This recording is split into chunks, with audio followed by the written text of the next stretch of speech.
रमजानुल मुबारक का महीना आने वाला है, लेकिन उसमें हर आकिल बालिग सब पे रोजा रखना फर्ज है। और जानबूझ के कोई रोजा छोड़ दे तो पापी जहन्नमी में शुमार होगा। लेकिन याद रखे, अगर इसी पीरियड में हमारी माँ बहनों को माहवारी हैज जिसको कहते हैं अगर आ जाए तो वो रोजा नहीं रखेगी, रोजा को कज़ा करेगी। चूंकि उमूमन हमारी माएँ जो तकरीर सुनते हैं मौलाना लोगों के ज़बानी कि आप लोग सदका दीजिए, आप लोगों को ज्यादा जहन्नम पे जलते हुए देखा, इससे बहुत से माएँ ये सोचती होंगी कि इस्लाम ने औरतों को खाली डांटा फटकारा है कि कसीर तादाद पे जहन्नम पे देखा, फलाना देखा, चिलाना देखा। लेकिन ये सब हदीस मेरी माए आप बहुत कम सुनते हैं कि इस्लाम ने आपको बहुत ऊंचा मकाम दिया है। मिसाल के तौर पर यही हैज है, माहवारी है, दुनिया के हर धर्म में लिखा हुआ है, चाहे हिंदू धर्म हो, बुद्धिस्ट हो, सिखों का धर्म हो, ईसाई का धर्म हो, यहूद का धर्म हो, सबके यहाँ लिखा हुआ था कानून में कि जब औरत को हैज आए, माहवारी आए, तो पहले जमाने में उनको ले जा करके नदी के किनारे में मड़ई बनाते थे, मचान, और वही उनको रख दिया जाता था। अब मिट्टी के बर्तन पे उनको खाना पहुंचाया जाता था। जब हैज से पाक हो जाता तब उनको लाया जाता था। नबी कायनात ने कहा कि ये गलत बर्ताव क्यों, हैज की हालत में भी बीवी सहरी तैयार करेगी, इफ्तारी तैयार करेगी, अपने हस्बैंड के साथ, अपने शोहर के साथ रहेगी। नबी ने कहा कि ये मचान में ले जाकर के बाहर कोढ़ी ज्यादा बीमारी की तरह, पेशेंट की तरह रख दिया जाता है, ये गलत। तो मेरी माए, आपको ये ऊंचा मकाम किसने दिया? मजहब इस्लाम ने। आज सरकार नारा लगा रही है कि बेटी पढ़ाओ और बेटी बढ़ाओ। ये नारा तो नबी कायनात ने आज से 1650 साल पहले लगा दिया था कि बेटी को पढ़ाओ। अब बेटी को बढ़ाओ की बात समझ रहे हैं। इसलिए मेरी माए, आज बहुत सी बच्चियां हैं, शेरशाबादी की लड़कियां हैं, वो गैर मुस्लिम बच्चों के साथ भाग रही हैं, कोर्ट मैरिज करा रही हैं। कुछ लोग तो बेजार है कि इस्लाम धर्म ने औरतों को चार दीवारी के अंदर बंद कर दिया, प्राचित के अंदर बंद कर दिया। नहीं मेरी माए, आपको जो मकाम, जो इज्जत मजहब इस्लाम ने दिया है, दुनिया के किसी धर्म ने नहीं दिया है। किसी भी धर्म में जमीन में, पैसे में बेटी को मीरास देने का हुक्म मौजूद है। वेदों, पुराण, गीता, मनुस्मृति, ईसाइयों की किताब तौरात और इंजील, सिखों की किताब, बुद्धिस्ट की किताब, जैन की किताब, किसी भी धार्मिक किताब में बेटी को जमीन में, पैसे में हिस्सा का जिक्र नहीं है। लेकिन वाहिद किताब मेरी माए कुरान पाक के अंदर मौजूद है। अल्लाह ने वाली दकरी मिस्लु हद्दिल उनसाइन कह करके सबको मुकम्मल कर दिया कि बेटियों को भी जमीन में, जायदाद में हिस्सा देना होगा। हत्ता कि अगर आपने बेटा को 2 पक्का रूम बना दिया है तो बेटी को 1 पक्का रूम का पैसा देना होगा, नहीं तो आपका नमाज, रोजा, शरीयत जो अमल करते सब बेकार कर दिया जाए। कयामत के मैदान पे आपसे पूछा जाएगा कि आपने बेटियों का हक मार लिया। अगर आप बैंक बैलेंस पैसा रखे हैं, बेटा को 2-2 लाख हिस्सा दे रहे हैं, तो बेटियों को बुला के 1-1 लाख देना होगा, नहीं तो आपकी नमाज, रोजा अल्लाह के दरबार में कबूल नहीं, आपको जहन्नमी बना दिया जाएगा, बेटी का हक मारने वाला कहा जाएगा। तो ये मजहब इस्लाम है जिसने मीरास में, जमीन में, हर चीज में हिस्सा बेटी को दिया है। दुनिया की किसी भी धार्मिक किताब में मौजूद है। तो मेरी माँ इज्जत ये किसने दिया? आप, नबी कायनात। और क्या, पहले जमाने में लड़कियों को जिंदा गाड़ दिया जाता था, लड़कियों को कुएं में गिरा के पत्थर मार मार के संसार कर दिया जाता था। मेरी माए, आपको जिंदा रहने का हक मोहम्मद अरबी सल्लल्लाहु अलैहि वसल्लम ने दिया। और जानते हैं दुनिया के हर धर्म में इस्लाम छोड़कर उनकी किताब में लिखा है कि जिस औरत का शोहर मर जाए, अभी बीवी जिंदा है, शोहर मर गया, ये हिंदू धर्म की किताब में भी लिखा है, बुद्धिस्ट की किताब में भी है कि मनहूसा है ये लेडीज, इसको भी शोहर के साथ जिंदा जला दिया जाए। आपको पता होना चाहिए कि भारत की शक्तिशाली प्रधानमंत्री श्रीमती इंदिरा गांधी जी थी। इनका शौहर का इंतकाल हो गया। सती प्रथा कानून के तहत इंदिरा गांधी को भी जिंदा जलाने की बात आई थी। श्रीमती इंदिरा गांधी भागकर बनारस आई। अब बनारस में आके उन्होंने लेक्चर दी, भाषण दी, तकरीर की और कहा दुनिया में अगर कोई धर्म है तो मजहबी इस्लाम है। कहा क्यों? कि इस्लाम धर्म ने ये पावर दिया है कि अगर किसी औरत का शौहर मर जाए तो शोक व्यक्त के बाद, इद्दत गुजारने के बाद किसी दूसरे मर्द से, किसी दूसरे लड़के से ब्याह कर सकती है, ये इस्लाम ने। लेकिन हिंदू धर्म, बुद्धिस्ट के धर्म, सिखों का धर्म, जैन का धर्म, यहूद का धर्म, ईसाई का धर्म, चाइना का धर्म, किसी भी धर्म में ये मौजूद नहीं है कि बीवी का अगर शौहर मर गया, बीवी अभी 20 साल की है, शौहर मर गया किसी वजह से, अब ये क्या करेगी? शादी करने का कोई जिक्र नहीं। देखा जाता है कि बेहया बन जाती है, बेसिया बन जाती है बाद में वो औरत। लेकिन मजहब इस्लाम ने कहा ऐसा नहीं है, शोक व्यक्त के बाद अब किसी दूसरे औरत से, दूसरे मर्द से शादी कर सकते हैं। ये इस्लाम ने पावर दिया है। तो मेरी माँ, ये इज्जत आपको दिया है। एक दफा नबी कायनात मस्जिद नबी में तकरीर फरमा रहे थे। दौरान तकरीर में आपने फरमाया, जिसने 3 बेटी को पाला, 3 बेटी को परवरिश की, पर्दा की और उनके अच्छे घराने में शादी करा दी, उस बेटी के बाप के लिए जन्नत वाजिब है, वाजिब है, वाजिब है। ये हदीस सुनना था मस्जिद के कोने पर। अभी नया नया हिंदू से मुस्लिम हुआ था, इस्लाम कबूल किया था कैस बिन आसिम, और अबू दरदा रोने लगे। आका ने पूछा कि तुम दोनों रो क्यों रहे हो? मैंने तो बेटी के बाप के लिए जन्नत वाजिब की बात कही है, क्यों रो रहे हो? हजरत कैस बिन आसिम कहते हैं, आका जब मैं हिंदू था, आका जब मैं मुशरिक था, तो मैं अपनी जिंदा बेटी को गड्ढा खोद के जिंदा गाड़ दिया था। बेटी चिल्ला रही थी, चीख रही थी, या बाता ए मेरे अब्बा, मुझे जिंदा छोड़ दो, दुनिया के किसी कोने में जाकर भीख मांग करके खाऊंगी, लेकिन मुझे जिंदा छोड़ दो। कैस बिन आसिम कहते हैं कि अल्लाह के रसूल, मैं उस वक्त मुशरिक था, उस वक्त मैं हिंदू था, उस वक्त मैं बेरहम था, बेटी पर रहम नहीं किया, जिंदा गाड़ दिया। और आपने कहा कि 3 बेटी के बाप के लिए जन्नत वाजिब है। हजरत अबू दरदा से पूछा कि आप क्यों रो रहे हैं? कहने लगे, आका मैं अपने 13 साल की बेटी को कुएं में गिरा के पत्थर मार मार के संसार कर दिया था। तो मेरी माए, ये काम कौन करते थे? हिंदू धर्म में, ईसाई धर्म में, बुद्धिस्ट धर्म में बेटियों को जिंदा गाड़ दिया जाता था, बेटियों को कुएं में गिरा के पत्थर मार मार के संसार कर दिया जाता था। लेकिन मजहब इस्लाम ने ऊंचा मकाम दिया है। नबी कायनात ने फरमाया 3 बेटी के बाप के लिए जन्नत वाजिब है, वाजिब है। अगर किसी की 7 बेटियां हैं तो कितना ऊंचा मकाम। इसलिए बेटियों को, मेरी माओ को इज्जत किसने दिया? मजहब इस्लाम ने दिया। अल्लाह ने कुरान में कहा कि मोमिन मर्दों से कह दीजिए, वकुल्लिल मुमिनीन यगुद्दु मिन अब्सारिहिम, कह दीजिए कि अपनी निगाहों को पस्त रखे, नीचा रखे।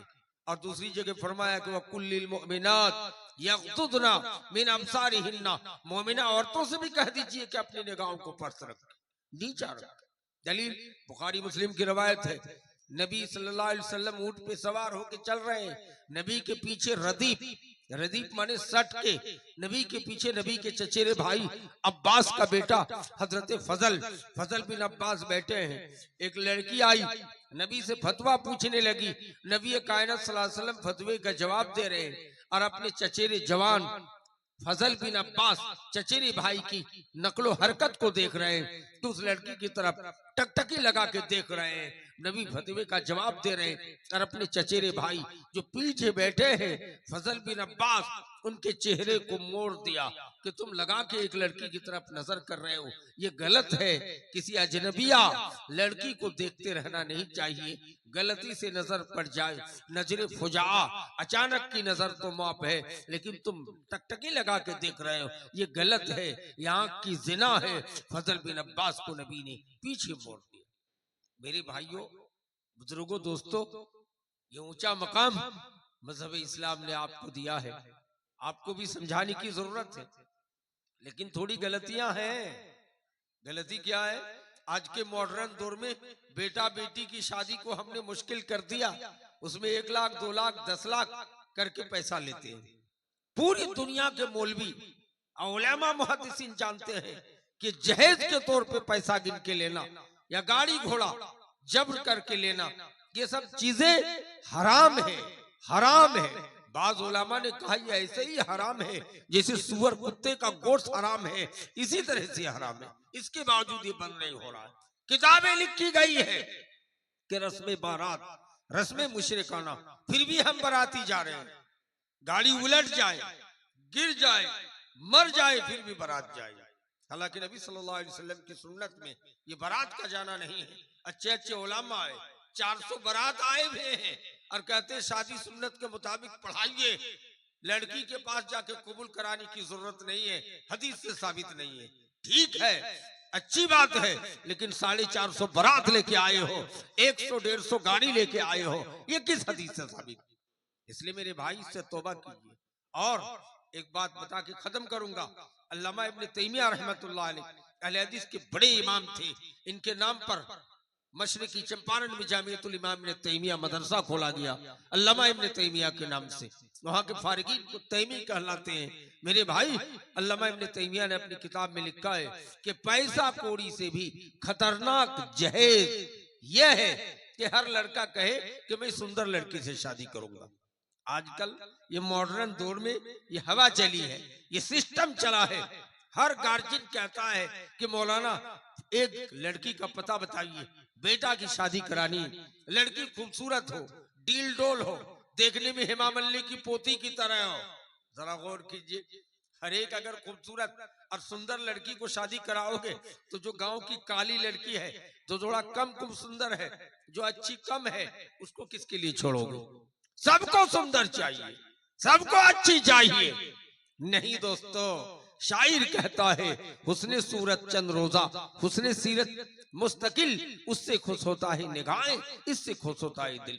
सीरत को देखकर शादी कर लिया करो। इमाम कायनात हजरत मोहम्मद मुस्तफा सल्लल्लाहु अलैहि वसल्लम का इरशाद गिरामी है, चाल चलन देख के शादी करो। काले के पेट से गोरा और खूबसूरत बच्चा पैदा होगा, और खूबसूरत के पेट से पोलियो मारा हुआ खराब से खराब बच्चा पैदा होगा। मैंने इस उम्र में मुशाहिदा किया है कि खूबसूरत लेडीज, खूबसूरत औरत के पेट से काला कलोट खराब बच्चा पैदा हुआ है, और खराब माँ के पेट से खूबसूरत बच्चा पैदा हुआ है।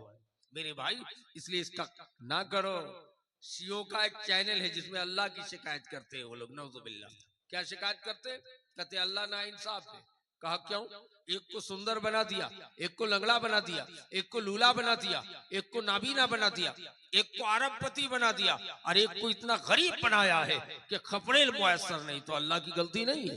नौजुबिल्लाह, शिया नहीं नहीं, अल्लाह ने सूरह मुल्क में कह दिया है कि हमने ऐसा इसलिए किया है लियबलुवकुम, ताकि तुम्हारा एग्जाम ले, तुम्हें आजमाए, तुम्हें जांचे। इसलिए मेरे भाई, खूबसूरती की घमंड मत करो, दौलत की घमंड ना करो, और शादी ब्याह में मुसावात, बराबरी के साथ साथ अपने पर एहसास कमतरी का शिकार ना लाओ, आजिजी इनकिसारी को अपनाओ। दलील हदीस हजरत अबू दरदा रजी अल्लाह ताला अन्हु की खूबसूरत बेटी है, चहेती लड़की है, पढ़ी लिखी है, निकाह का पैगाम लेकर आया। देश का प्रधानमंत्री अमीर मुआविया खलीफतुल मुस्लिमीन है। क्यों आए? अमीर मुआविया कहने लगे, अबू दरदा, मैं अपनी छोटा बेटा यजीद के छोटे भाई से रिश्ता कराने के लिए आया।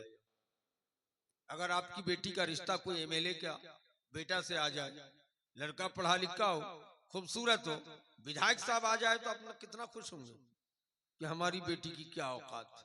अल्लाह। हजरत अबू दरदा ने कहा नहीं, मैं तुम्हारी अमीर माविया, मैं आपके बेटा से मैं अपनी बेटी का रिश्ता नहीं कर सकता हूं। कहा क्यों? कहा मैंने अपनी बेटी की शादी गांव के गरीब लड़के से कराने का इरादा कर लिया है। गांव का एक ऐसा गरीब लड़का जिनके पास खाने का कोई सामान नहीं, जिनके पास खाने के लिए कोई सामान नहीं, रहने के लिए कोई मकान नहीं, गरीब लड़का है, जंगल से जलावन काट के लाता है, अब मदीने की बाजार में बेच के गुजारा करता है।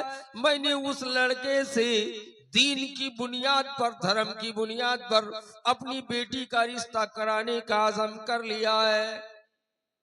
क्या समझी इस हदीस? लड़की मालदार, लड़की खूबसूरत, लड़की होशियार, लड़की पैसा वाली है, बाप शादी करा रहे हैं गरीब लड़के से जिनके पास रहने का मकान नहीं, खाने का सामान नहीं। क्या हो गया है आज? बेटी की शादी करानी है, सबसे पहले पूछता है लड़का क्या करता है। ये कौन बला है, ये कौन मुसीबत है? नबी ने इसको पूछने को गलत करार दिया है। लड़का बीपीएससी नौकरी में है कि नहीं, बीपीएससी मास्टर है कि नहीं, सरकारी नौकरी में है कि नहीं, लड़का कोई बिजनेसमैन है कि नहीं, लड़के के पास जमीन है कि नहीं, पैसा वाला है कि नहीं। इमाम कायनात कहते हैं कि शादी कराओ दीन देखकर, धर्म देखकर, रब की तरफ से बरकत और फयूज नाजिल कर दिया जाएगा, गरीब को अमीर बना दिया जाएगा। हदीस याद रखो, बेटी के बाप भी जालिम है कि बेटी की शादी कराने के लिए लड़का तलाश रहे हैं, काम वाला होना चाहिए, नौकरी वाला होना चाहिए। ये हदीस अमीर माविया प्रधानमंत्री की बेटा से शादी अबू दरदा ने अपनी बेटी का नहीं कराया, शादी कराया गरीब लड़के से, भिखारी लड़के से, जो लड़का दीनदार थे। बाद में जिक्र है कि अबू दरदा का वो दामाद बहुत बड़ा पैसा वाला हो गया, बहुत बड़ा दीनदार थे, अल्लाह ने दौलत का रेल पेल कर दिया था। इसलिए मेरे भाइयों, अपनी बेटी की शादी, अपनी पोती की शादी, अपने संतान की शादी गांव के अगर कोई दीनदार लड़का है, कहीं का भी हो, कमाता नहीं है, बेरोजगार है, बेटी की शादी कराओ, अल्लाह तबारक व तआला बरकत अता फरमाएगा। ये मत तलाशो के नौकरीदार है कि नहीं, ये मत तलाशो के पैसा वाला है कि नहीं, ये मत तलाशो के जमीन वाला है कि नहीं। आपने लड़कियों के साथ ये सब बर्ताव करके जुल्म किया है, मुश्किल कर दिया है मेरे भाई। जरा गौर कीजिए, मेरी माओं के साथ, मेरी बेटियों के साथ हमने आपने जुल्म किया कि नहीं? किसी गांव में दर्जनों लड़कियां बैठी हैं, क्यों? शादी नहीं हो रही है, मुंह में चेचक का दाग है, थोड़े रंग में काली है, अच्छी नहीं है, लेकिन दीनदार है, नमाजी है, उस लड़की की शादी नहीं हो रही। ये बेईमान कहीं बाहर से अगर रिश्ता भी आएगा तो गांव में ऐसे ऐसे हराम खोर बैठे हैं कि उस रिश्ते को तोड़ देगा, उस रिश्ते को भंगठा देगा, उस रिश्ते को बिगाड़ पैदा करेगा। इमाम कायनात ने फरमाया कि अगर बगैर पैसा लिए, बगैर दलाली किए अगर किसी लड़की की किसी की शादी करा दिया तो उनके लिए जन्नत वाजिब है। जरा गौर करो मेरे भाई, हम समझते हैं कि काम को बिगाड़ देंगे तो अच्छा रहेगा, नहीं। गांव में किसी भी लड़की की शादी, किसी भी औरत की शादी नहीं हो रही है, आपने लग भिड़ के करा दिया, पैसा आपने मांगा नहीं है, तो आपके लिए बहुत बड़ा सवाब का काम है मेरे, बहुत बड़ा सवाब का काम है। अगर दलाली लोगे कि 50,000 दे देना, तुम्हारी बेटी की शादी अच्छे घराने में करा देंगे, तो ये दलाली है, ये गुनाह है। हदीस पाक में मौजूद है, नबी ने फरमाया यदखुल जन्नता सिमसारुन, दलाल जन्नत में नहीं जाएगा जो दलाली को पेशा बना ले, जो नाजायज तरीके से दलाली करके बैल बेचे, या दलाली करके बेटी बेचे, या दलाली करके बेटा बेचे, इस तरह नहीं होना चाहिए। फ्री बगैर पैसे के हमने किसी की बेटी की शादी करा दी तो हमारे लिए जन्नत वाजिब, सवाब का काम है, नेकी का काम है, किसी के अंदर बिगाड़ नहीं पैदा करना चाहिए। इसलिए आदम कर लो, इस्लामपुर वालों या डुमरिया और दूसरे गांव के लोग, टिंगरिया और गिदरमारिया और मुख्तलिफ गांव से लोग आए हैं, अज़म कर लो कि अगर हमारी माशरे में, हमारे गांव में कोई बेटी काली है, कोई चेचक का दाग है, उम्र ज्यादा हो गया है, शादी नहीं हो रही है, तलाश कर किसी अच्छे घराने में उसकी शादी करा दो, तुम्हारे लिए जन्नत वाजिब होगा, तुम्हारे लिए ऊंचा मकाम होगा। मेरे भाई, मैं आपको कहना चाहूंगा कि मेरी माए आपको बड़ा ऊंचा मकाम मजहबी इस्लाम ने दिया है। बगैर नमाज पढ़े आपको बच्चा पैदा होने के बाद 40 दिन तक नमाज माफ है, माफ। हजरत अब्दुल्ला ने पूछा, आका बगैर नमाज पढ़े अगर मौत हो जाए इस हाल में तो क्या होगा? नबी कायनात ने फरमाया कि उसके लिए जन्नत वाजिब है। नमाज पढ़े बगैर, चूंकि हालत हैज में है, चूंकि हालत निफास में है, बच्चा तवल्लुद के बाद, बच्चा पैदा होने के बाद उस लड़कियों का अगर मौत हो जाए उसी आलम में तो जन्नत में ऊंचा मकाम पाएगा, शहीदा हो जाएगी। अल्लाह के रास्ते में जिहाद करने से जो मरने से सवाब मिलता है वो सवाब मिलेगा। इसलिए मेरी माए आपको बहुत ऊंचा मकाम मजहब इस्लाम ने दिया है। लेकिन आज हम तो डायरेक्ट बच्चों को जिंदा नहीं गाड़ते हैं, बच्चियों को जिंदा कुएं में गिरा के पत्थर मार के संसार नहीं करते हैं, लेकिन मॉडर्न तरीके से हम आज बच्चों को संसार कर रहे हैं। माँ के पेट में बच्चों को दवा के जरिए मार दिया जाता है, माँ के पेट से हमल को साकित कर दिया जाता है।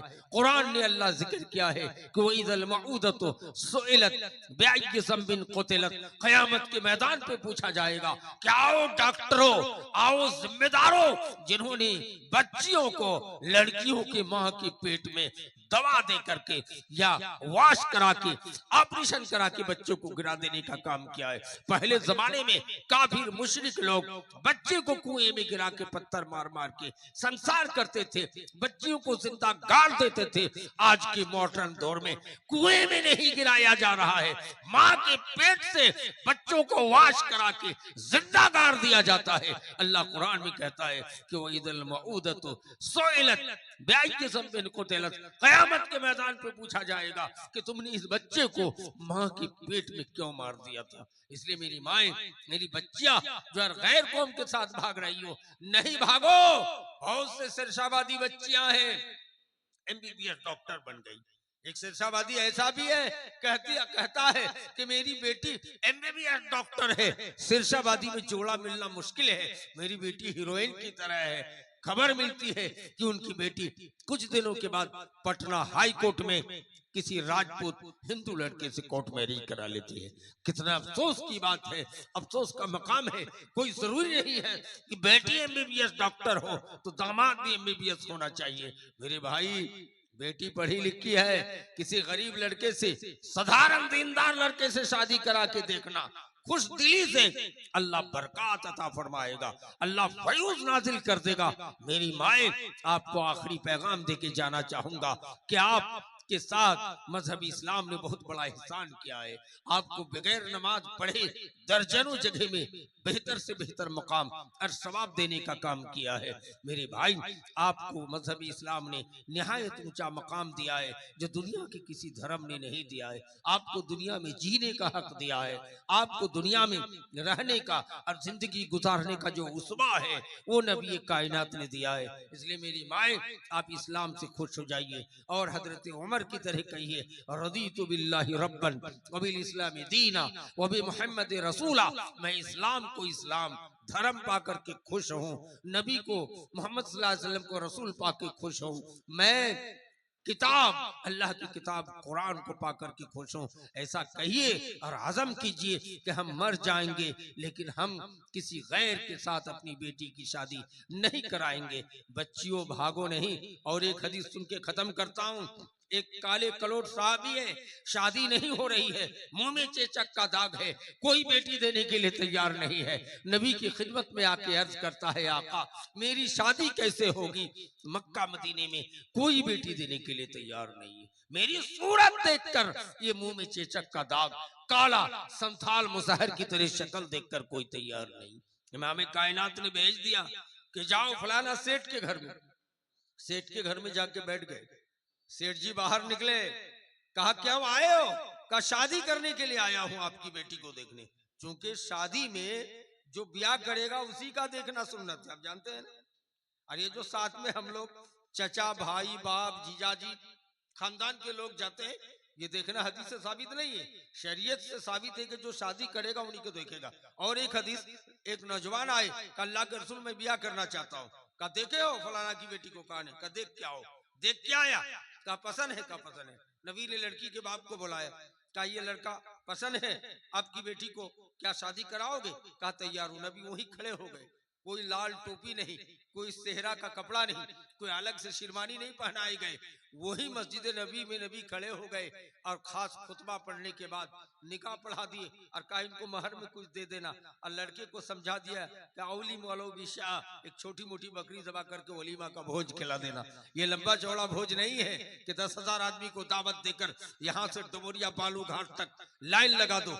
नहीं, शादी बरकत वाली वो है जिसमें कम खर्च हो। मेरे भाई, मैं आपको कहना चाहूंगा कि शादी ब्याह में आसानी और सिस्टम को आसान कर दीजिए। मेरी माए, आपको ऊंचा मकाम हर एतबार से मजहब इस्लाम ने दिया है। अल्लाह तबारक व तआला से दुआएं, हमारे मशहूर बंगला जबान के खतीब हजरत मौलाना नूर मोहम्मद बर्दबानी तशरीफ ला चुके हैं। मैं आपके इलाके का बेटा हूँ, जब चाहूँ आपको किताब और सुन्नत की बात सुनाऊं। मेरी माए, आपको आखिरी में पैगाम दे के जाना चाहूंगा कि इस्लाम के साथ खुश हो जाइए, गैर के साथ भागने या गैर के साथ शादी का सिस्टम ना कीजिए। काली कलोट लड़का बैठा है, लड़की का बाप बाहर निकलता है, कहता है कि तुम अपने चेहरे को आईने में देखा है कि नहीं, यहाँ से निकल जाओ। लड़की का बाप बोल रहे हैं, लड़की बाहर निकलती है, खूबसूरत लड़की है, पढ़ी लिखी है, तालीम याफ्ता है, कहते आका ए अब्बा, ये आने वाला काला है, ये आने वाले के मुंह में चेचक का दाग है, इसको भेजने वाला मोहम्मद मुस्तफा सल्लल्लाहु अलैहि वसल्लम है, इसलिए इससे मुझे शादी मंजूर है, मंजूर है, मंजूर है। ऐसी बेटियां पैदा करो कि बाप राजी नहीं है, काला देखकर संथाल की तरह शक्ल देख के तैयार नहीं है, लेकिन लड़की तैयार है कि मैं इस काले लड़के से, इनकी सीरत अच्छी है, ये जन्नती साहबी है, इनसे मुझे निकाह मंजूर है, मंजूर है। मेरी बेटियों, दुनिया की खूबसूरती पे, लब पे और इस सब गलत चीजों पे मत जाओ, सीरत को देखो। इस्लाम ने दर्श दिया है कि बाप तैयार नहीं है, लेकिन बेटी खूबसूरत होकर 15-20 साल की बच्ची कहती है मुझे इसी काला लड़के से रिश्ता मंजूर है। काला गोरी की तमीज को खत्म करो। मेरी माए, आखिरी पैगाम कि इस्लाम ने जो मकाम आपको दिया है, दुनिया के किसी धर्म ने औरतों को इतना ऊंचा मकाम नहीं दिया है जो मजहब इस्लाम ने दिया है।